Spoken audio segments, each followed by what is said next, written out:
Ger, penggaliku bingung, Ger. Menggalake menapa, Ibu? Mataran karo Blambangan padha peperangan ki lho, Ger. Inggih, Ibu. Menawi Blambangan menika bawahanipun Mataram. Blambangan menika menawi memangsal kalian Mataram. Kegiatanipun napa? Boten enten, Ibu. Aku percaya kuwi saka Adipati Pembujukanipun Adipati. Pembujukane Nggih, Jatasura. Jatasura. Nggih, menika Jatasura menika ngandelaken Kekuatane, kegedayane. Nggih, Ibu. Nggih, ngaten mawon, Ibu.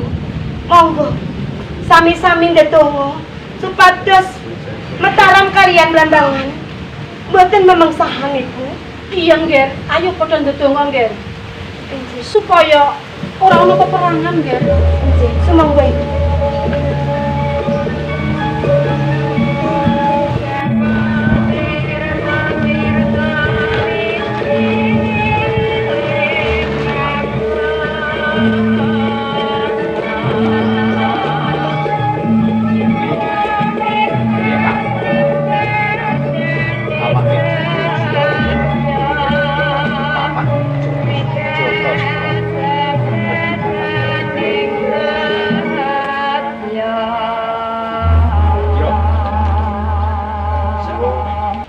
Kae awake dhewe kudu njaga keselamatan paman Jatasura.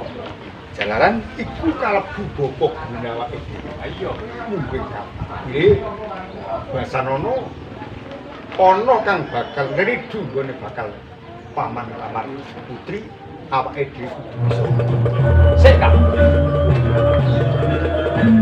Sik bisa. Yang mau pautan, orang lebih tamat. Sopo? Jolang, putra Mataram. Gue minjak sing ora bener, wis panjang ngono ing taman. Bakal gunjak asmane Kakang gue sedak merah. Sadurunge sapa jenengmu? Cinde amo. Cinde kembang. Amalan kembar. Yo, Dadi kawulahanmu. Yen sedah merah diajeng sedah merah, ki yo katresnan. Sedah merah go tresna marang aku. Nah, kersaku. Aku ngersakake sedah merah budal waku. Kang baku nggonku ndhawuh marang sedah merah. Ming ngrukunake nyawijekake ing antarané Mataram karo Blambangan. Aja nganti bentak sira. Ora bisa, ora bisa. sedah merah Kuwi wis bakal dipek marang Kang Mas. kuwi kastresnane paman Jatasura.